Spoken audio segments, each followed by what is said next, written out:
regresando a Latinísima en Gente Como Tú. Hoy como en casi todos los programas, nuestro espacio se viste de lujo.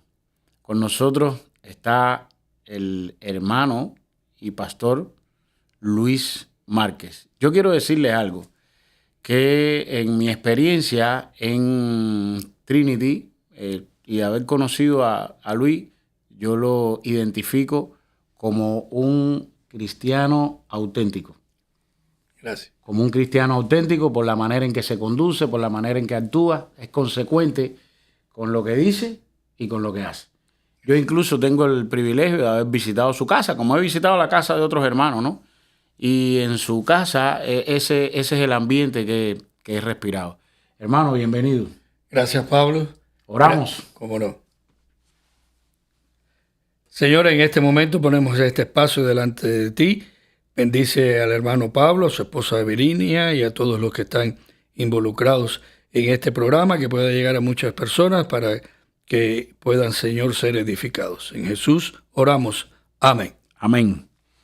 Gracias, hermano. Yo siento mucha comunión en momentos como estos. Entramos en materia. Aquí estamos. Ya, muy bien, gracias. Luis, cuéntame de la infancia, pero quiero que me particularices.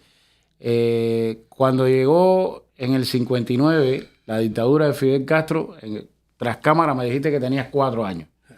¿Cómo ha sido crecer, cómo fue crecer en la fe bajo un entorno dictatorial? Ok. Bueno, ante todo quiero primero darte las gracias por esta oportunidad y pido bendición para ti, para tu esposa Marinia, para todo Amén. este ministerio. Me gusta mucho el título del programa porque es Gente Como Tú.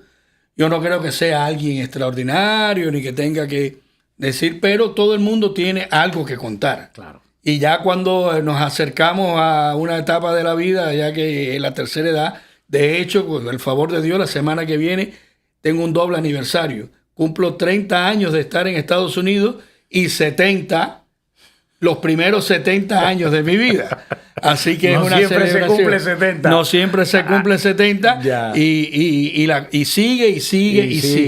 Pero bueno, sí, ya cuando llegamos a cierta edad hay experiencias que contar con la idea no de destacarnos a nosotros, sino de transmitir experiencias y las lecciones que hemos aprendido de ellas. Cada cual toma de esas experiencias que yo pueda contar lo positivo, tal vez lo pueda aplicar en su vida y pueda desarrollarse. También la idea para mí es que a través de este programa y de otras oportunidades es también conocer y dar a conocer nuestra historia y la parte de la historia. Muchas veces la historia se trafuca, dice que la historia es escrita por los vencedores, pero siempre hay una parte de la historia que no se ha contado y es importante que se conozca, que quede el testimonio, porque conociendo la historia podemos evitar errores futuros. En cuanto a mi niñez, sí, efectivamente, nací en un hogar cristiano.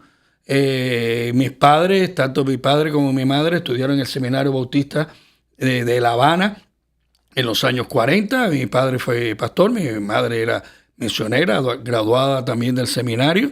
Ellos se fueron a pastorear, no voy a hacer toda la historia, pero estuvieron pastoreando desde los años 50 en lo que yo llamo la capital de La Habana. Dice, bueno, La Habana es la capital, no, pero la capital de La Habana es Regla, que es mi pequeño pueblo, es mi tribu. Entonces usted es reglano. Reglanos, un saludo para todos los reglanos.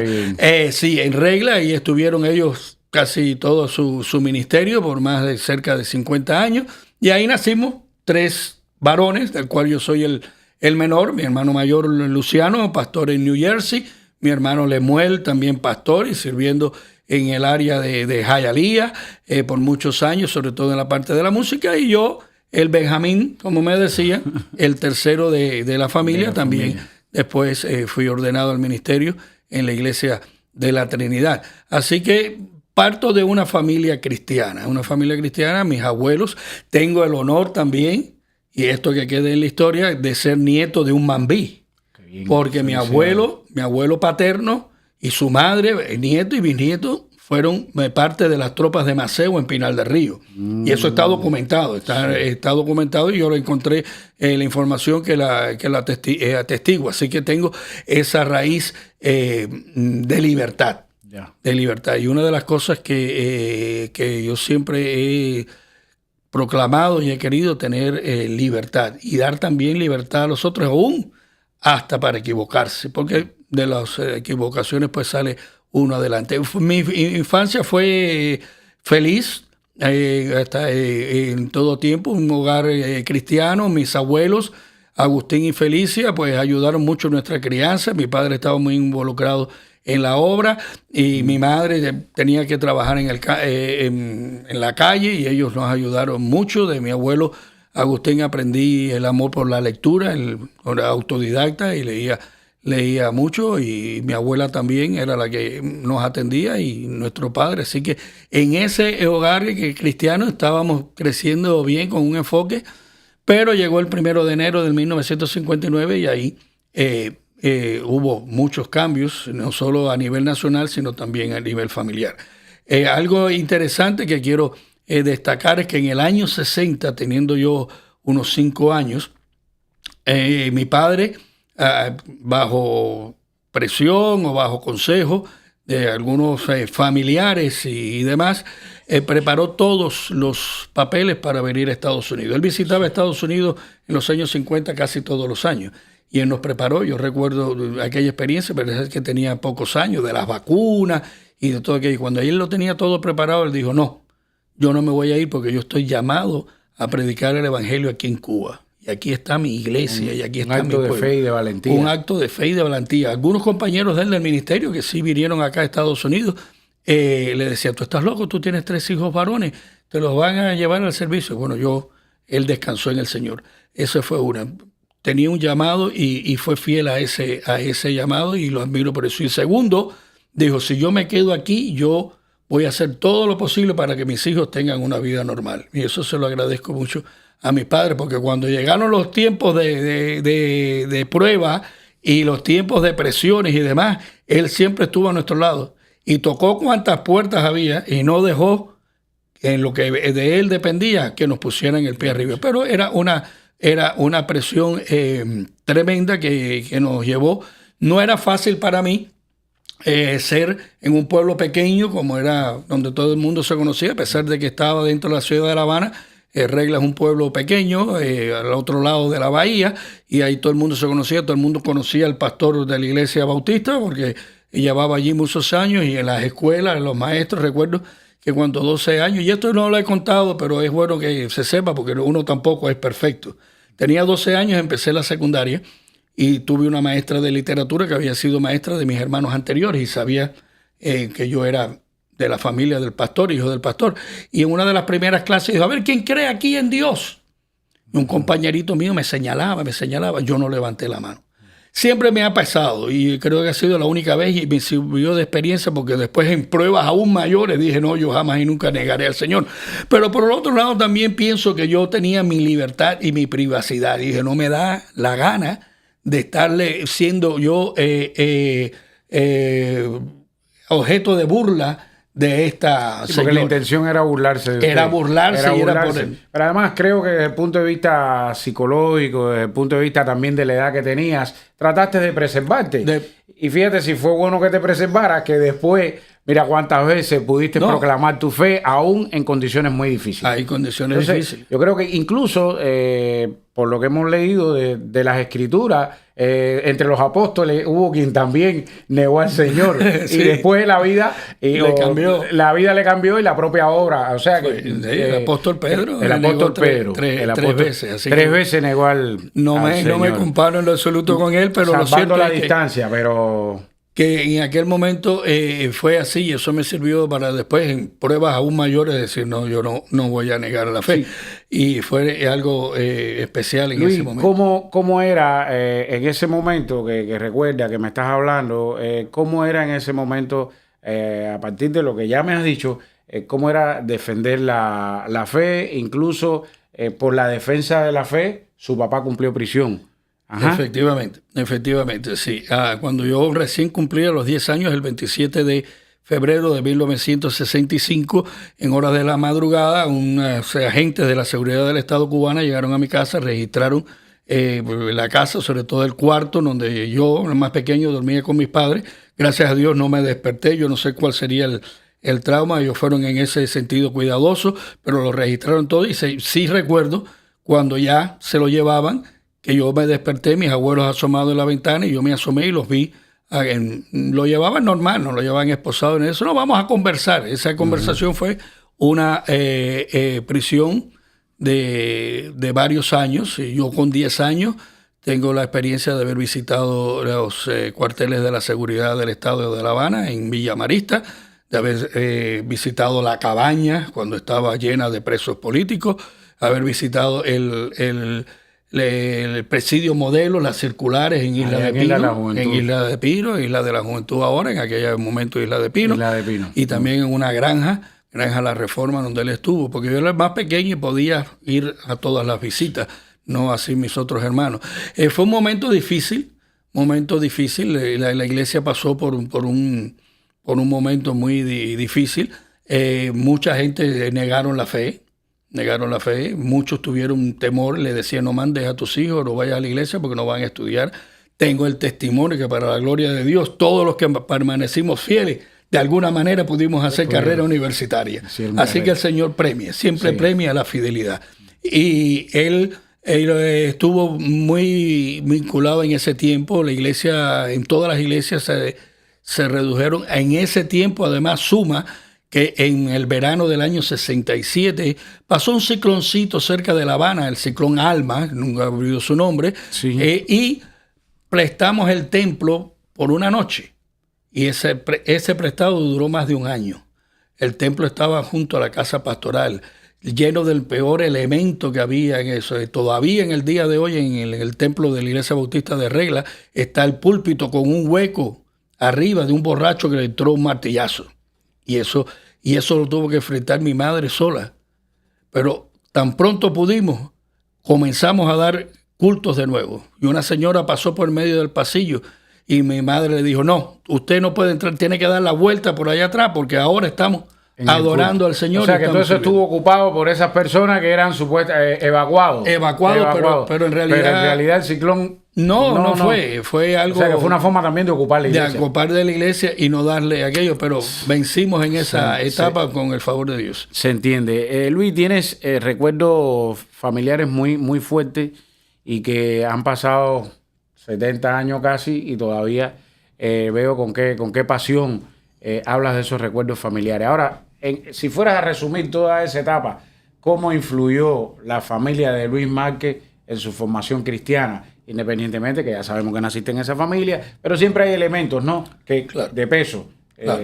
Hay un dicho que dice que Dios tiene hijos, pero no nietos. Es decir, que cada uno de los seres humanos tienen que tener una experiencia personal con el Señor. Sí. Y aunque yo nací en un ambiente cristiano, llegó el momento en que tuve que tomar mi propia decisión. El hecho de ser hijo de pastor, pues, no te daba una garantía de que si fuera tienes que tener tu propia experiencia. Y sí, las tuve en mi adolescencia. Recuerdo una en especial en el campamento bautista de Yumurí, afuera de la ciudad de Matanzas. Los que son cubanos lo conocen, le tienen mucho amor. Allí una noche en una de las glorietas frente al cielo estrellado, pues ahí sentí realmente la presencia de Dios en mi vida, que no era solo una cosa de cuestión cultural o de cuestión familiar, sino que era algo real para mí, y eso me ayudó mucho. Y en realidad a partir de ahí yo tomé mi propia convicción cristiana, ya no por lo que yo había aprendido, sino por mi propia experiencia. O sea, que pudiéramos hablar de que ese pudiera ser el llamado con el posterior proceso. Bueno, no, yo llamaría eso como un encuentro personal con el Señor. Después ya en la etapa de crecimiento espiritual, que tiene sus altas y tiene sus bajas, nos lleva después a un servicio más detallado y más entregado al Señor. Muy bien, hablando de altas y bajas, me gustaría que me graficaras dos momentos. Porque a mí me ha pasado. Yo, conoces, no llevo tanto tiempo en la fe, pero lo he sentido. Y quiero que me hables de dos momentos. Uno, ¿hay algún momento en el que te haya hecho cuestionar de la fe?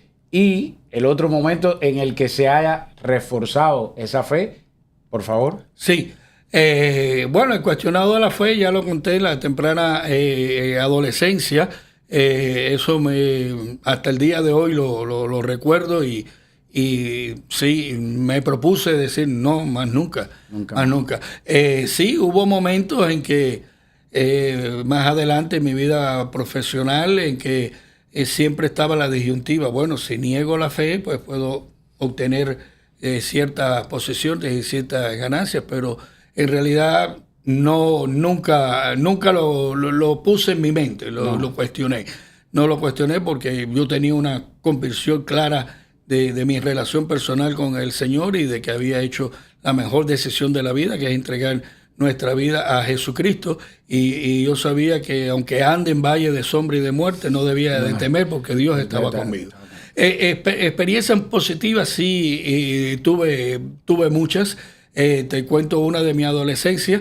Un compañero mío de estudio y también hermano de la iglesia, recientemente ya fallecido, Luis Carbonell, se llamaba, me llamó un día en un albergue de una escuela del campo porque estaban discutiendo algún asunto y él sabía que yo estaba mejor preparado y empezamos a hablar acerca de la creación, de la evolución y de eso, y llegó un profesor de historia bien preparado y una gente de eso, y me dijo una pregunta: Luis, ¿Adán tenía ombligo? Y yo me quedé así, yo nunca había pensado eso. Y yo, ¿no? ¿Y qué tiene que ver eso? No, porque si Adán tenía ombligo, es decir, que Adán nació. Y si Adán nació, es que Dios también había nacido. Entonces Dios no es eterno, en realidad no hay Dios.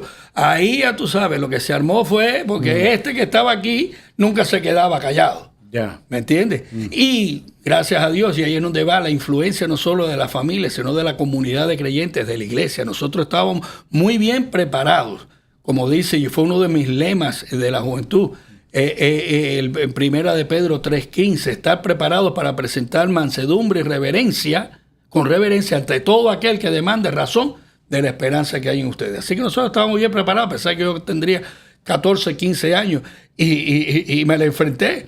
Y le argumenté a tal punto que todo el albergue vino a donde estábamos nosotros. Y como me ves ahora, soy hijo de Luciano y hablaba alto. Sí. Hasta que vino el director de la escuela, que conocía a mi padre desde antes de la revolución. Y sabía quién era mi padre, sabía quién era yo. Y dijo, bueno, ya, se acaba esto, todo el mundo. Y ahí acabó el director, porque sabía que yo no me iba a quedar. Así que fue una experiencia hermosa y que pude transmitir.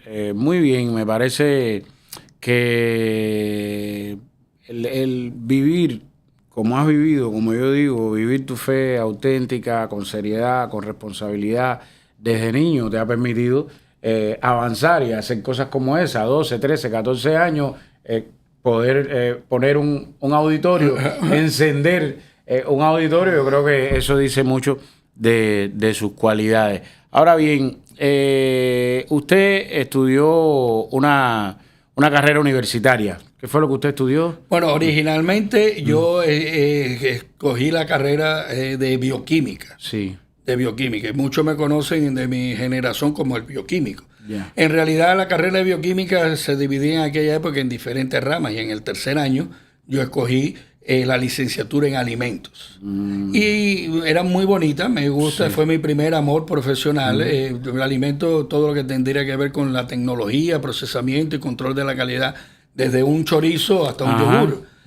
Esa fue mi primera carrera y mi primera licenciatura en alimentos. Pero tenía 25 años y uno tiene mucha juventud. Ahora a mí no se me ocurriría estudiar alimentos en Cuba, por lo que sabemos que después pasó.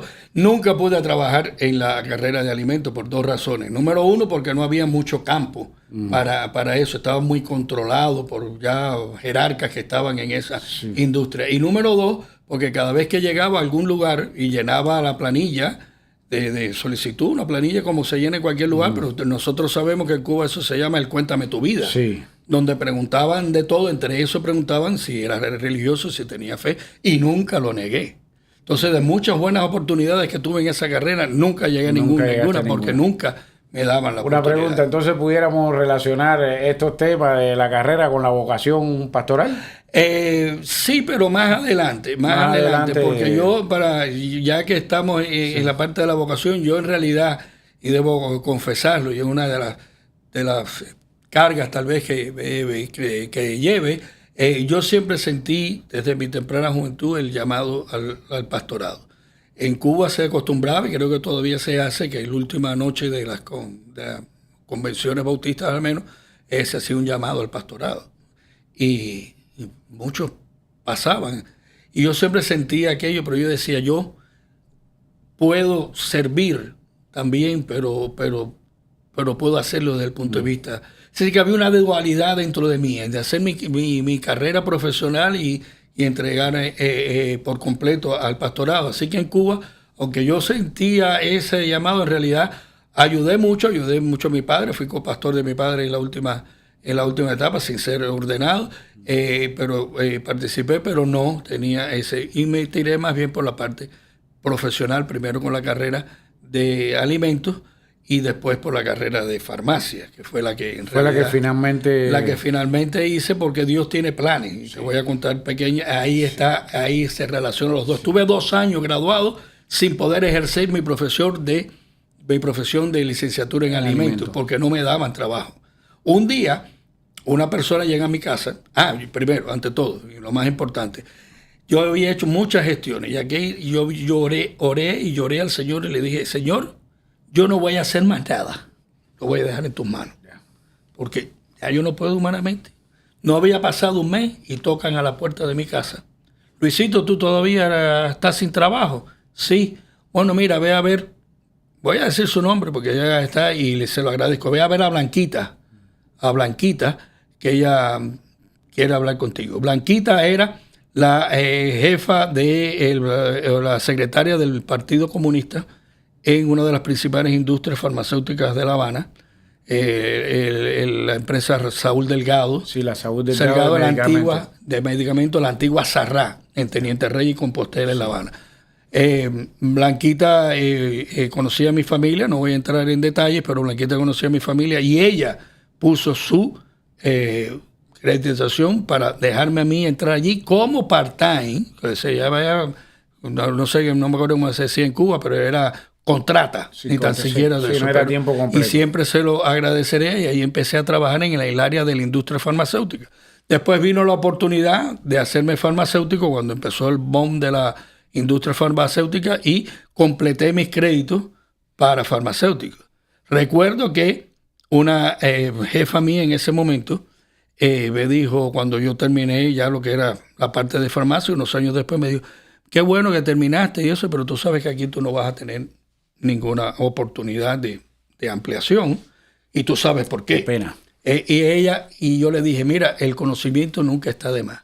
Pero cuando después el Señor me abrió la puerta para llegar a este país de libertad, he estado por 30 años comiendo de ese título que logré. Así que el Señor tenía planes más allá de lo que yo podía imaginar. De lo que podía imaginar. ¿Qué tiempo estuviste en Cuba trabajando en farmacia? Bueno, 15 años. Sí, 15 años desde el año 79 hasta el año 95 que vine para ¿La acá. formación pastoral cuándo empieza? Bueno, la formación pastoral comienza desde... No hay mejor formación para mí pastoral que la práctica. Sí. Y la formación pastoral comienza desde que yo estoy con mi padre, con mi familia, sobre todo de parte de mi padre. Tiene una amplia representación en los pastores. Recientemente falleció el primo mayor, el pastor Obed Millán.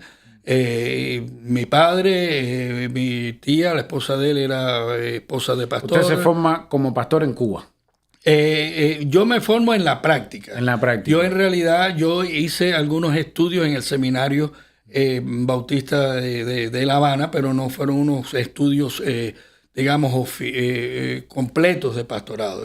Mi experiencia pastoral viene precisamente de eso, de trabajar desde muy temprano como liderazgo de la iglesia. Yo desde mi edad de secundaria y pre había una organización en La Habana que después desapareció por presiones del gobierno, que era la Unión Bautista de Estudiantes de Segunda Enseñanza, donde nos reuníamos todos los sábados en Joti 25, donde estaba la sede del UBEO y después la iglesia Huilancari, y ahí comenzamos a tener práctica, aparte de la iglesia, y ahí empezamos. Después pasamos al Departamento de la Juventud de la Convención Bautista Occidental, trabajamos como profesor en el campamento bautista, dando temas en reuniones de jóvenes a nivel de todo. Es decir, que mi formación pastoral más bien se basa en la práctica, en lo que he vivido.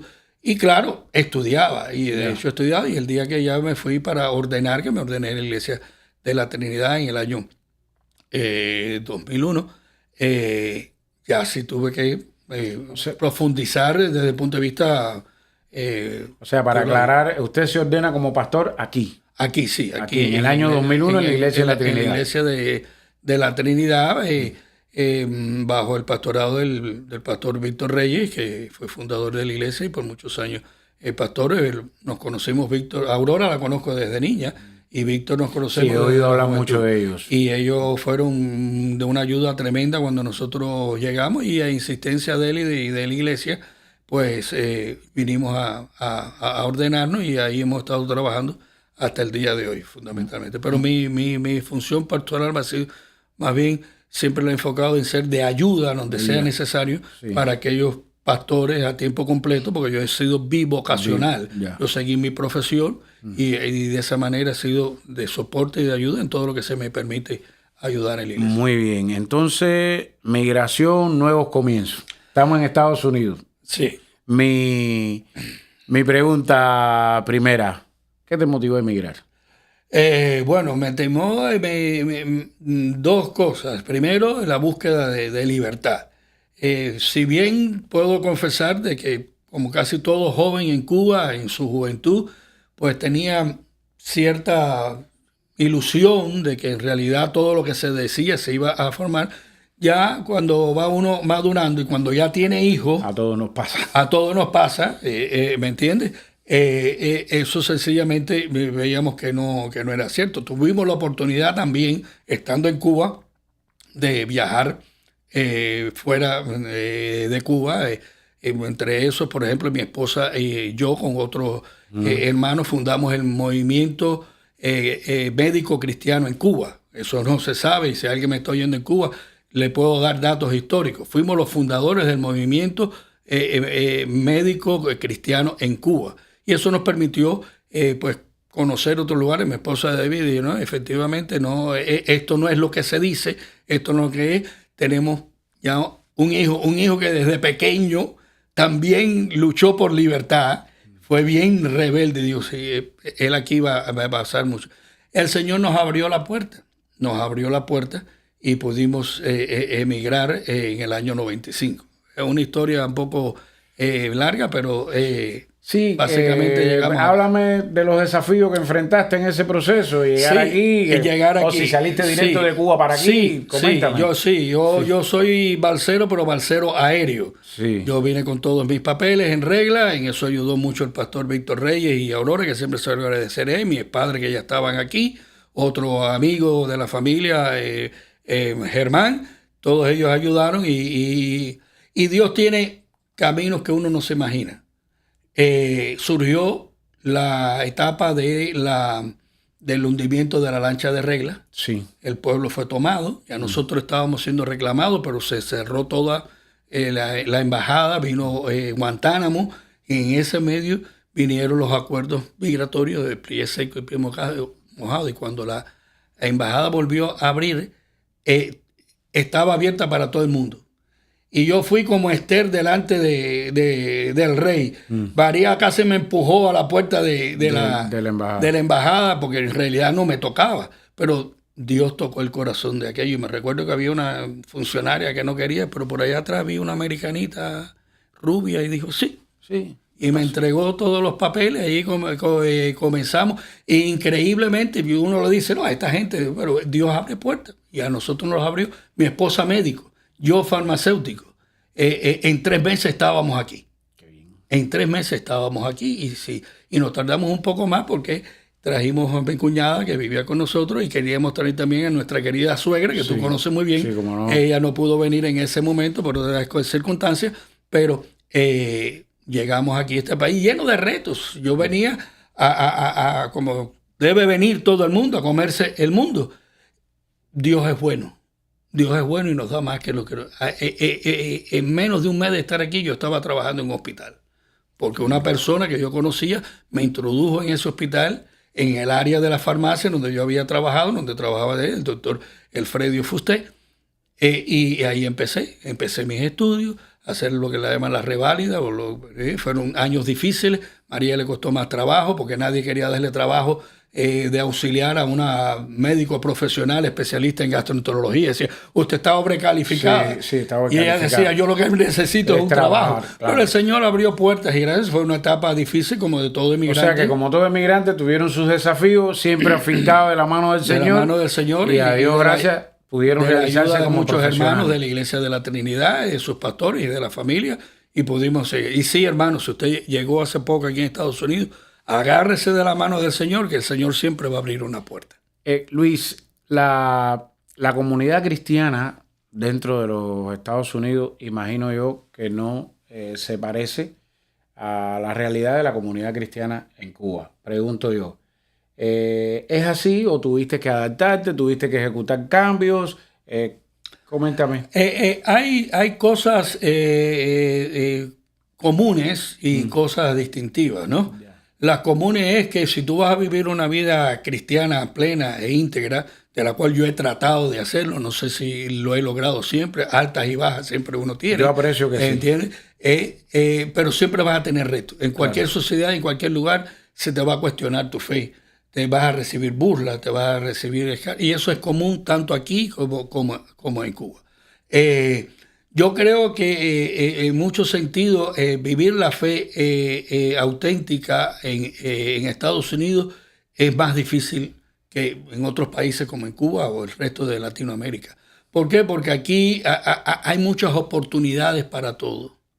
Yo recuerdo que, por ejemplo, había hermanos muy fieles en Cuba, pero cuando llegaron aquí no tienen tiempo para dedicarse al Señor porque tienen o mucho trabajo, porque quieren salir adelante, o porque quieren hacer muchas cosas, porque se endeudan.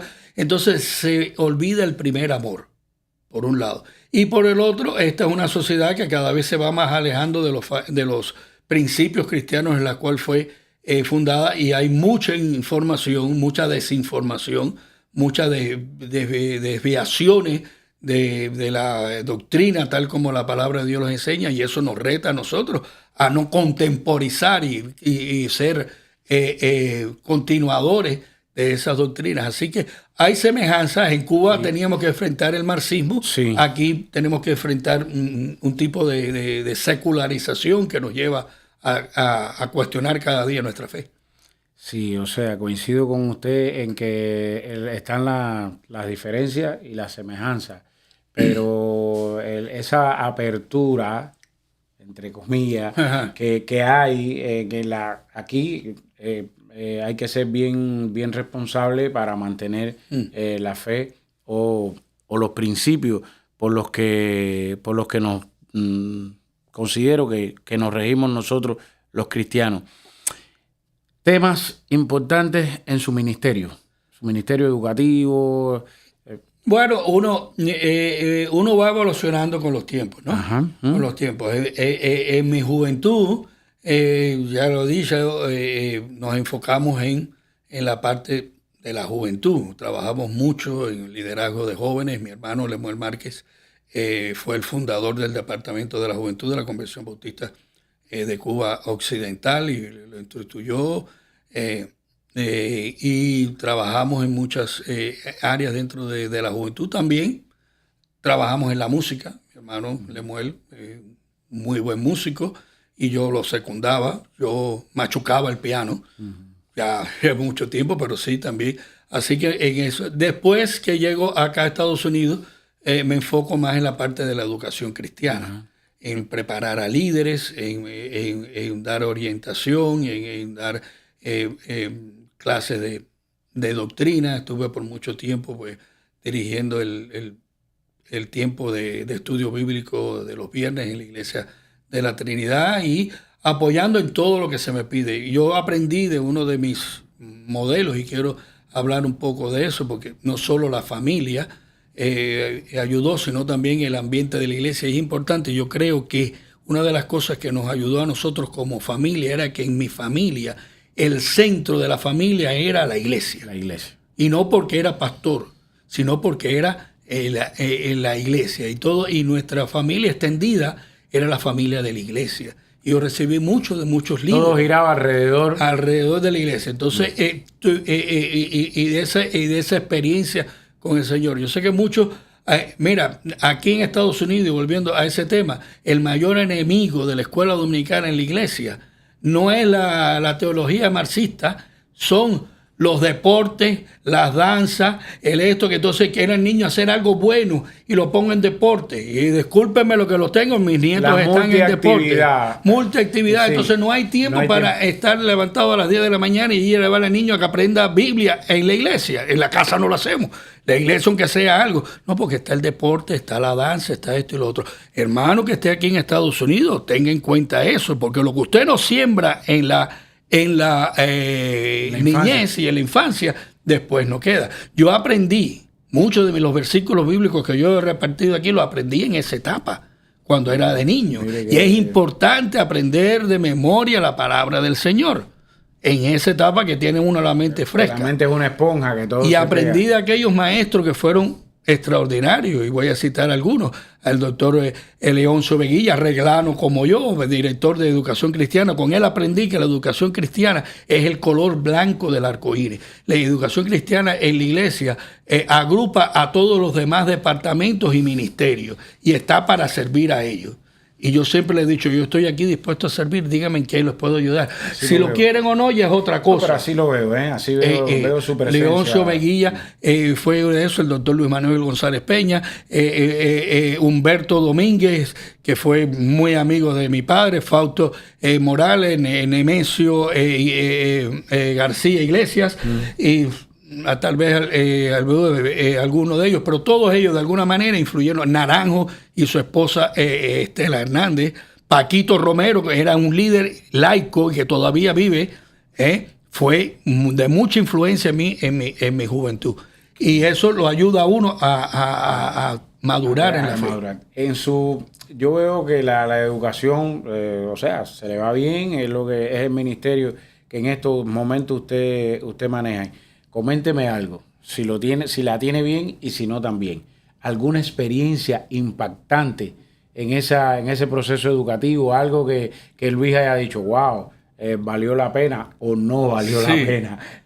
Bueno, siempre hay experiencias negativas y positivas. Me gusta destacar la parte positiva, ¿no? Okay. Ya estando aquí en Estados Unidos y ya en función del Ministerio de Educación Cristiana en la Iglesia de la Trinidad en Westchester, tuvimos un tiempo en que trabajamos fuerte con el liderazgo, bajo la dirección del pastor Víctor, un grupo de hermanos laicos preparados, mi esposa María, la doctora Elena Soto, que todavía está con nosotros. Mi maestra de bautizo. De bautizo, la hermana Elena Soto. Elena. Una persona extraordinaria. Le mandamos saludos desde aquí. Cómo no, Elena. Y que te mejores pronto y que esté de nuevo con nosotros. Y desarrollamos una escuela de líderes. Una escuela de líderes donde... Y casi toda la iglesia. Y entonces yo digo, ahora, ¿qué trabajo cuesta estar a las 10 de la mañana en la escuela dominical? Pero en aquella época, yo estoy hablando de 15 años atrás, tal vez, un poquito más, un poquito menos. De 9 a 11 teníamos 2 turnos de clase. Teníamos 30, 40 y más hermanos.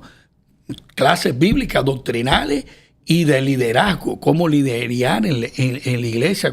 Y eso me ha servido, y yo creo que le ha servido a esos hermanos, no solo desde el punto de vista de la iglesia, sino como líder en todas las actividades profesionales, en tu trabajo y demás, porque dábamos mucho conocimiento de que fuera. Eso fue positivo y todavía hay hermanos que deben recordar. O sea, que lo impactante de este proceso es esa etapa en la que había mucha gente con deseo y con intención de aprender y de ponerlo en práctica. No solo en la iglesia, sino también en su vida personal. Profesional, Claro. en lo que sea. La parte negativa desde el punto de vista del Ministerio de Educación Cristiana es que, y se lo decía anoche a un hermano, nosotros estamos aquí ya cuando llegamos a cierta edad, no para imponer criterios y siempre se ve como, ay, ese viejo que está molestando ni nada de eso. No, nosotros, por lo menos mi intención es transmitir experiencia. Claro, si la usan o no. Si la usan o no. Pero yo creo que sí, que la experiencia vale y transmitirla también, por eso estamos aquí. Y estamos aquí para eso, y aquí estamos, y el que quiera pues compartir, ayudar en muchos sentidos, en que tú desarrolles tu ministerio de una manera más efectiva y que puedas llegar ya cuando uno tiene ya una visión de más tiempo. Así que en eso estamos, y ese es nuestro propósito. Ahí me parece bien. Ahora bien, hay algo que yo conozco, la iglesia dentro, o sea, la comunidad cristiana dentro de nosotros los latinos, ¿no? Uh-huh. Específicamente hoy, ¿cuál puede ser el papel de la iglesia dentro de la comunidad latina? Yo aprecio que nosotros los latinos llegamos con mucha falta de conocimiento, desde el idioma hasta cómo se actúa en el país. O sea, mi pregunta concreta es, ¿la iglesia puede ayudar a la comunidad latina? ¿Puede...?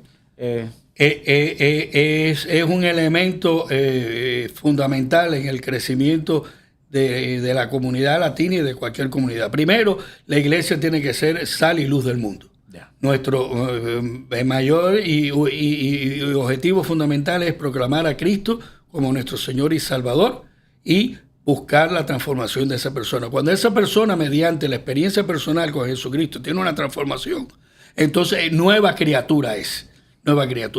Ahora nosotros tenemos que llegar con ese mensaje a esas personas que no están apercibidas de la importancia que es de tener una decisión por Cristo ahora. ¿Cómo llega la iglesia a la comunidad? Es donde es el reto nuestro. Nos encerramos mucho en nuestra propia comunidad. Y sobre todo aquí en Miami tenemos que abrirnos más a la comunidad. Hay iglesias que lo están haciendo. Nuestra iglesia lo hace, ha recibido a muchas personas nuevas, pero yo creo que todavía se puede hacer mucho más, de muchas maneras, sobre todo buscar nuevos canales, ahora que tenemos la época digital, a través de las redes sociales, decir, estamos aquí para ayudar. Estamos aquí con lo mejor que te podemos dar, que es el Evangelio de Jesucristo, pero también estamos aquí para ayudarte en todo lo que necesites. Una de las cosas que yo recibí con mucho agradecimiento de la iglesia, en especial de la Iglesia de la Trinidad, y siempre lo he dicho, es que aquí es más importante de que te regalen 20 pesos, es decirte dónde lo puedes ir a buscar. Sí. Y en eso yo recibí mucha ayuda. Pudiéramos decir, no es tan importante que te den el pescado como que te lo enseñen. Esa frase la aprendí, sí. La aprendí desde temprano, sí. Y hubo hermanos, por ejemplo, y quiero mencionar gente porque no soy yo, son todos los que han hecho. Eres el resultado de las circunstancias en las que has tenido que vivir. Alicita y José Luis Díaz me ayudaron mucho, Auxiliadora Gutiérrez, que ya no está con nosotros, también ayudó Martín y Élida. Martín ya falleció, pero Élida está en nuestra iglesia. Está batallando. Algún día tendremos que traerla por acá. Tiene que traerla. Tenemos que traerla. Y va a ser para largo. Te voy a dar una pequeña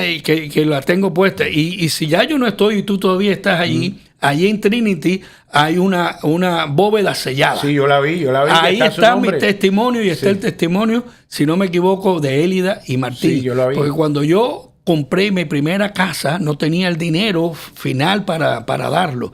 Y el pastor Víctor habló con Martín y Élida y ellos nos prestaron un dinero para completar lo que nos hacía falta. Y al mes y pico se lo olvidé. Y yo nunca me olvido que Martín me dijo, yo se lo presté porque yo sé que usted era un hombre de bien y me lo iba a devolver. Y eso. Sí. Luis, yo veo, incluso durante esta conversación, te voy a confesar algo. Con todos los hermanos cristianos que he tenido conversación de este tipo, en Latinísima o fuera de Latinísima, porque sabes que llevo tiempo en esto, Sí. Llevo tiempo en esto. He notado la pasión con que defienden su fe, al punto, perdónenme, tengo que ser honesto, ahí donde ustedes ven ese hombre tiene los ojos vidriosos. Aquí también se vale, no te preocupes por esa parte, la emoción cabe y es parte del programa. yo veo con qué pasión defiendes la fe. Ahora, esta fe es una fe que evoluciona, Luis.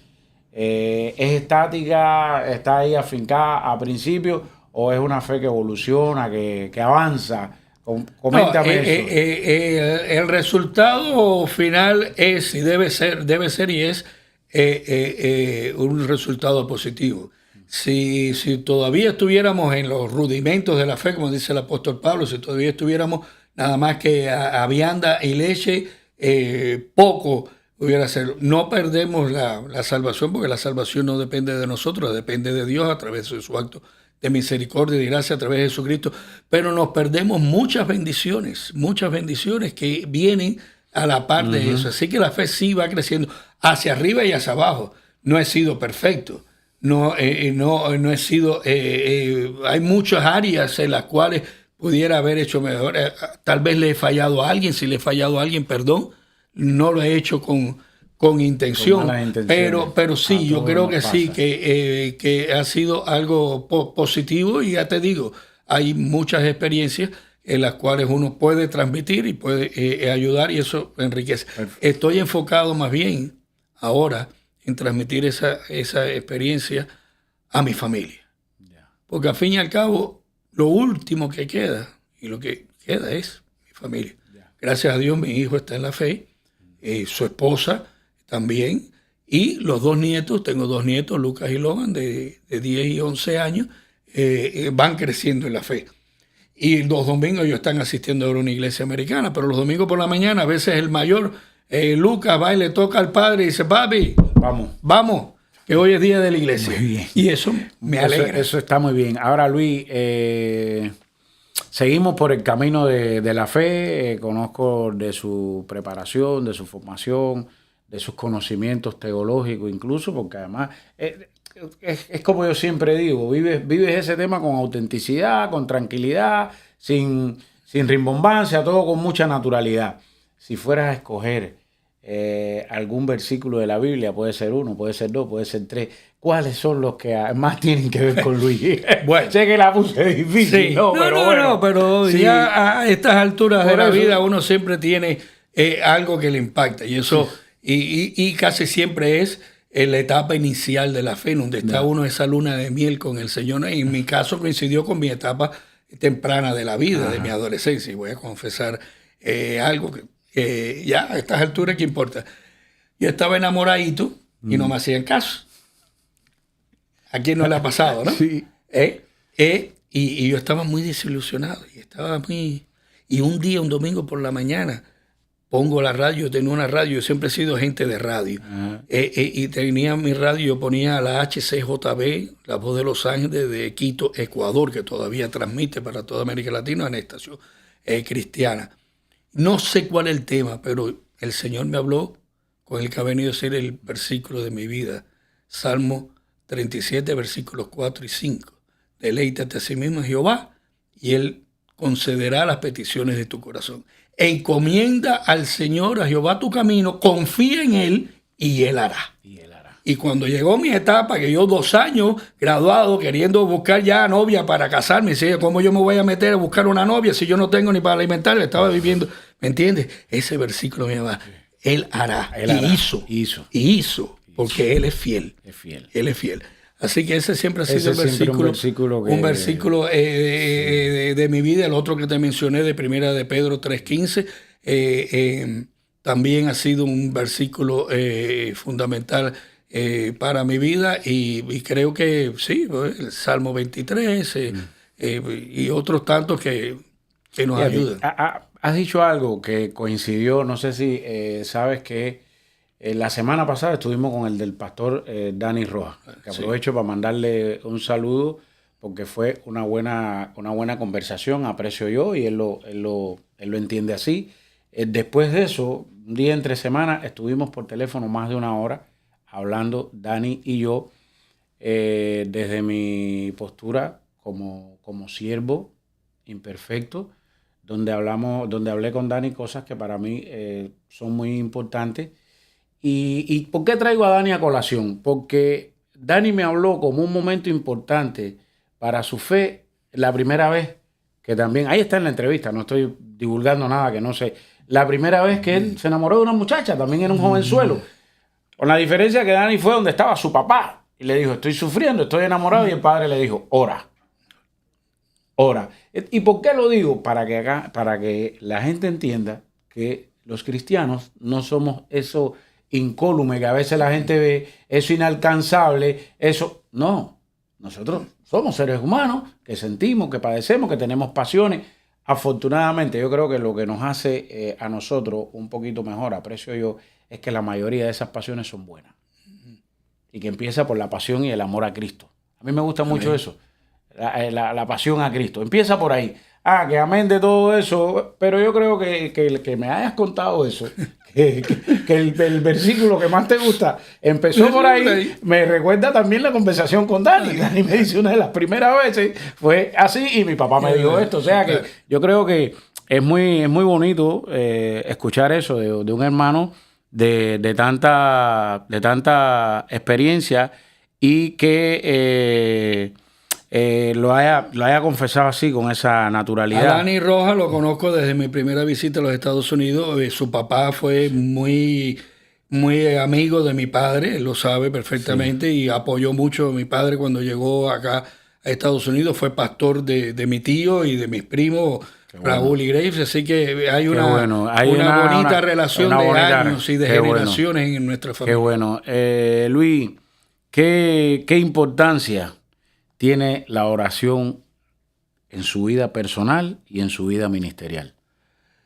Bueno, la oración ante todo es hablar con Dios. Hablar con Dios. Y la oración no se limita, o no debe limitarse solo a un tiempo específico. Cuando yo estoy trabajando, por ejemplo, me viene a la mente tal situación, tal hermano, y en ese momento lo pongo. Ahí estoy orando con el Señor. Ahí estoy conversando con Él. Es decir, que la oración debe ser una relación directa y amplia con el Señor. Cuando yo tengo alguna situación, la pongo en manos de Él. Pero también la oración, esa relación con Dios tiene doble vía, y de eso hablaba yo en la clase pasada en la escuela dominical. Muchas veces hablamos con Dios y nos parecemos a ciertas personas que tú y yo conocemos, que habla y no deja que el otro hable. Entonces, cuando pasa eso, nosotros nos ponemos delante del Señor y nada más que le estamos pidiendo y diciendo y no paramos para escuchar lo que Él nos dice.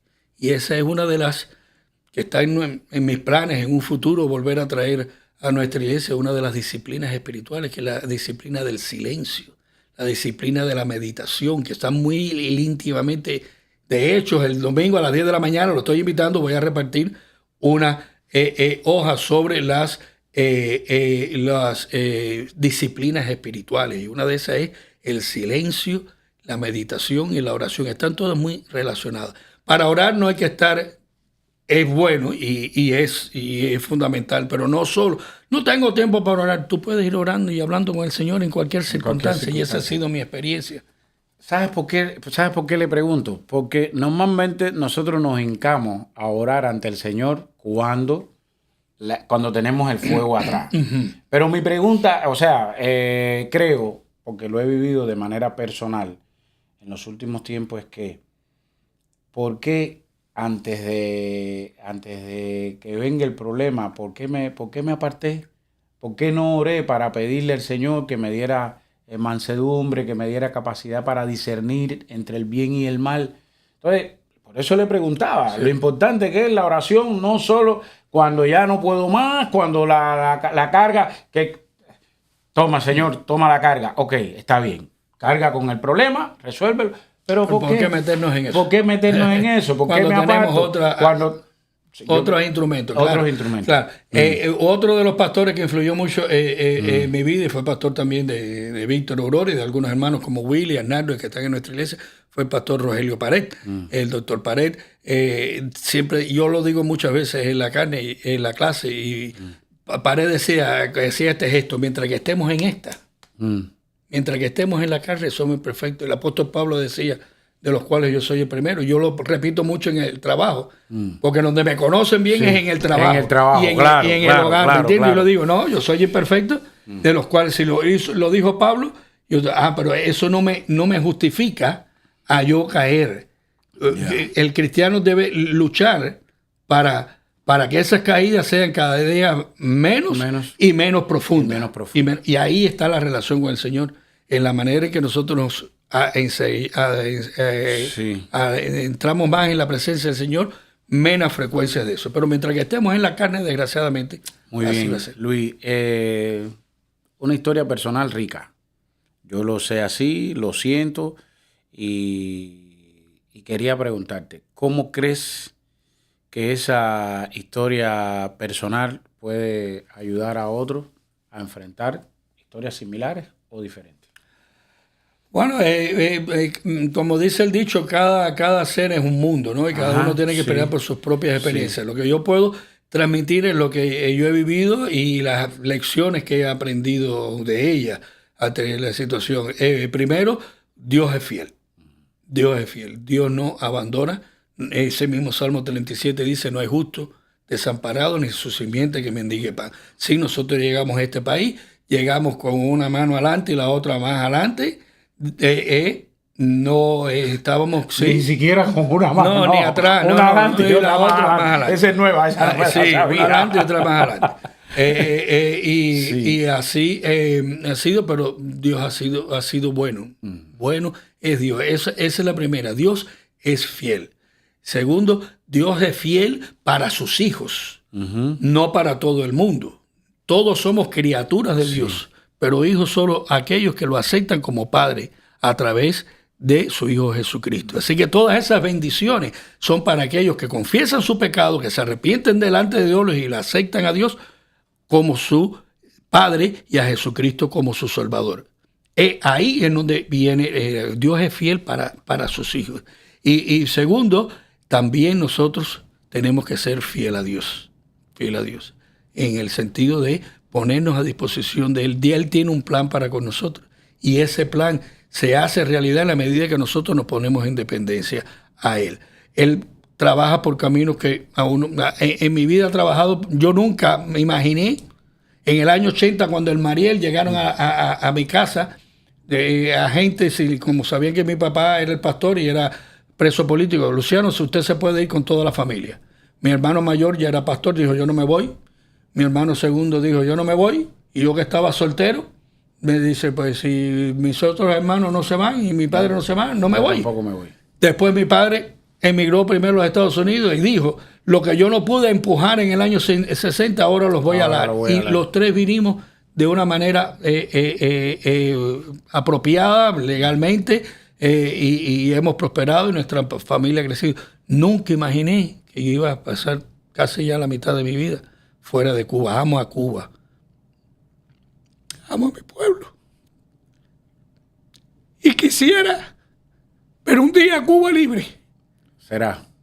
Y lo espero. Será. Pero la mayor alegría que tengo es que aquella iglesia en que mi padre fue pastor por tantos años, que se quedó con un grupito de 10 o 12 que la quisieron destruir, hoy es una iglesia triunfante en Cristo. Amén. Llena de juventud. Amén. Es porque las puertas del infierno nunca prevalecerán contra la iglesia.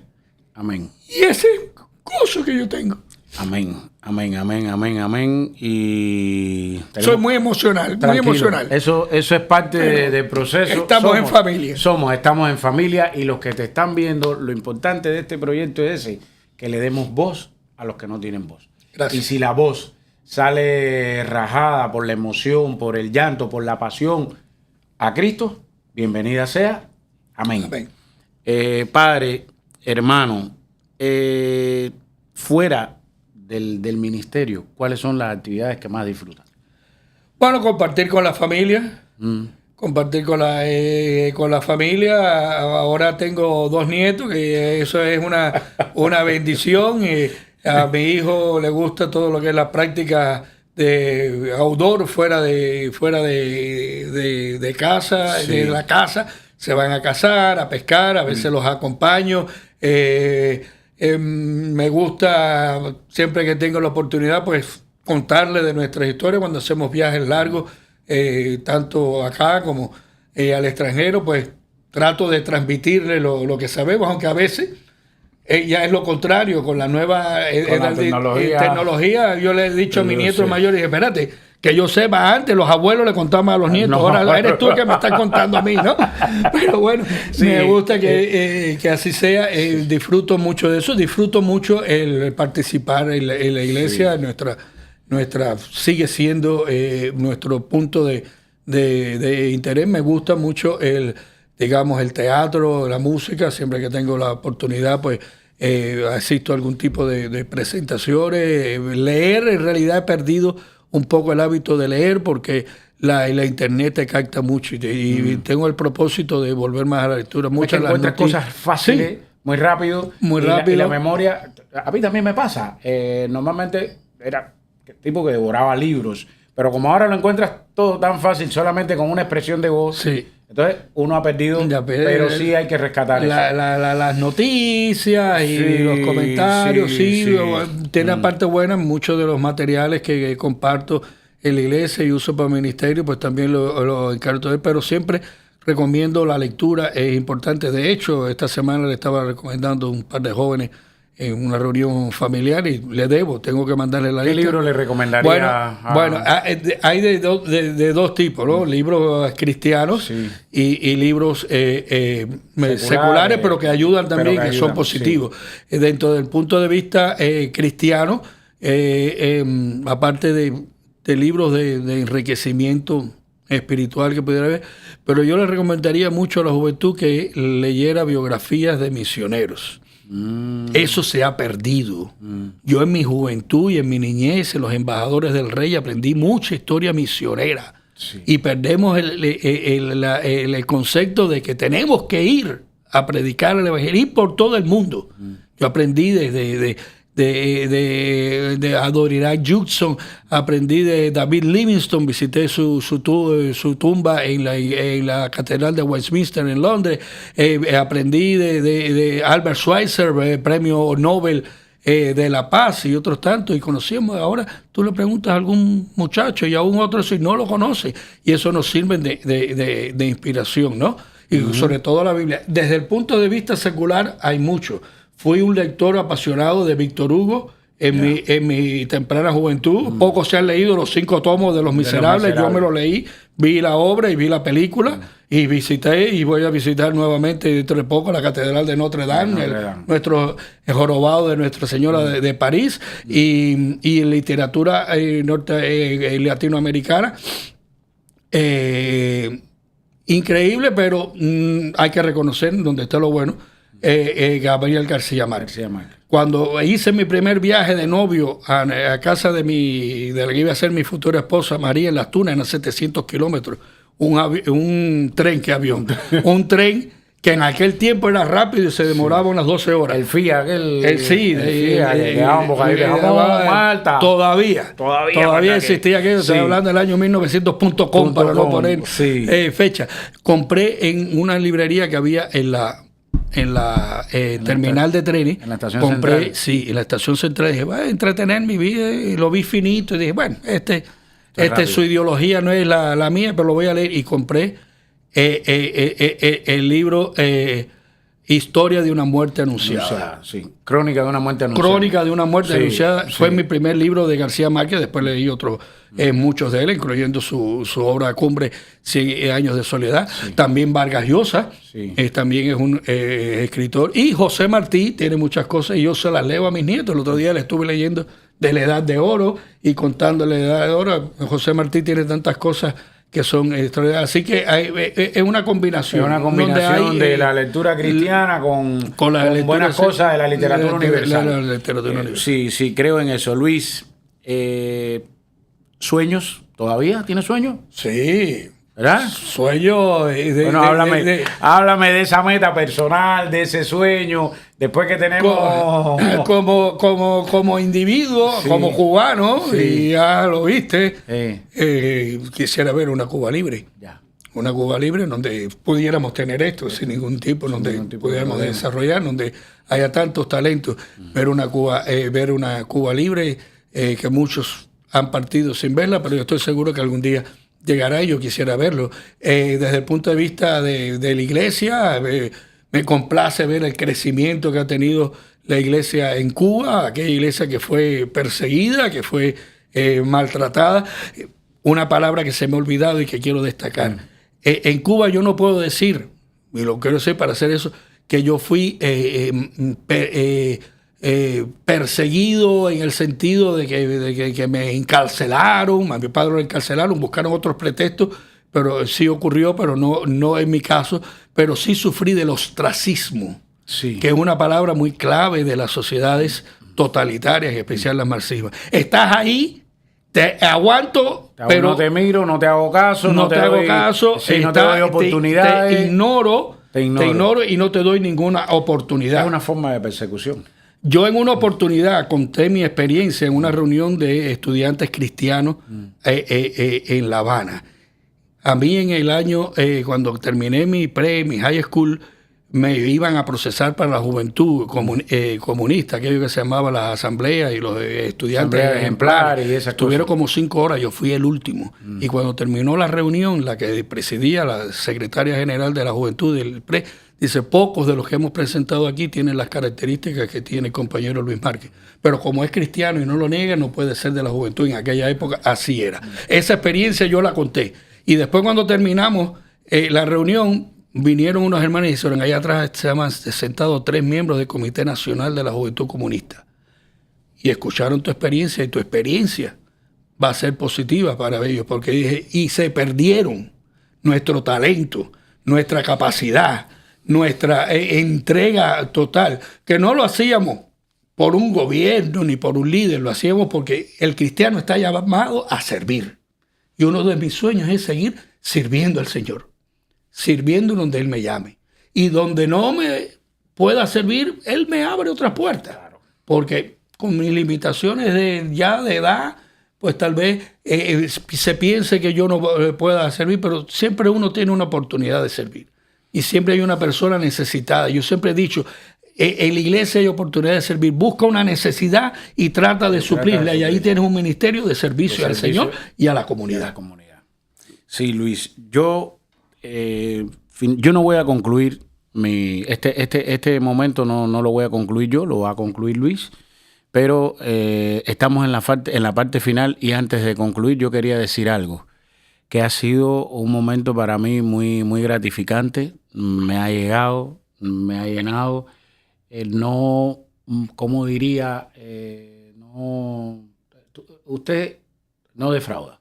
Yo digo, es un cristiano auténtico y así ha sido toda la entrevista, con toda la autenticidad, un hombre con sentimientos, con pasiones, y lo has desbordado aquí con tremenda naturalidad, cosa que para mí es un ejemplo. Gracias. Normalmente, los hombres no lloran. No, sí, espérate. ¿Entiendes? Entonces, y si lo hacen es donde nadie lo vea. No, aquí te van a ver mucha gente. Y yo creo, Luis, que me gustaría que le dieras punto final a este podcast, a este proceso. ¿Cómo te has sentido? Bueno, primero agradecido al Señor por esta oportunidad, agradecido a ti, a todo el team que está trabajando en Latinísima. Hay que correr la voz porque es un servicio tremendo y me voy a convertir en parte también, si me lo permiten, sí, de su trabajo. Agradecido por esta oportunidad, pero sobre todo agradecido a Dios, porque Él ha sido bueno. Ha sido bueno. Mi hermano, te puedo abrazar, ¿verdad? Sí, claro. Coño, gracias, mi hermano. Gracias. Dale, tranquilo. Toma agua. Toma agua. Y a los que me están viendo, vengan a Latinísima. Gracias. Vengan a Latinísima, que aquí está lo mejor de lo mejor. Gracias. Y si aún has tenido una decisión por Jesucristo, hazla hoy. Entrégate a Cristo como tu único suficiente Salvador. ¿Qué necesitas?